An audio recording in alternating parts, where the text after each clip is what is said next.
Hi guys, magandang gabi and maraming salamat po no sa maghapon natin na paggayod at naghanap buhay. So nasosolve po natin yung ating maghapon na kailangan nating maghanap buhay. So ayan, maraming salamat lalong-lalo na sa ating mahal na Diyos kasi lagi niya tayong binibigyan ng lakas, binibigyan niya tayo lagi ng walang katapusan na hininga. So ayun, magpapasalamat tayo palagi sa ating Diyos. So my vlog today for my videos today, ayun, pagising ko sa umaga ay naglaba-laba at nagkusot-kusot ako. Si Angel, ayan, tingnan muna natin ang kanyang mga alaga.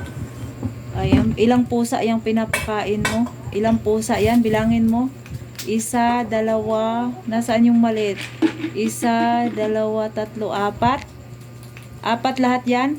Tapos, si Sophie. And, yan, lagyan mo yung ano, yan.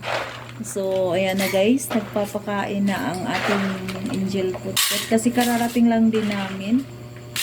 Tingnan mo naman si Sophie at si Paris. Teka dito. So, nakita nyo yung aura ko, guys. Ayan, nakasapatos pa ang inyong host. Ayan, may pasapatos-sapatos ipik pa. So, ngayon, maraming salamat. Ayan, nakasapatos ipik pa ang inyong host. So, kararating lang din ang inyong host. Ayan. So, maraming salamat po sa lahat ng support. Hoy! Ayan. So, thank you so much.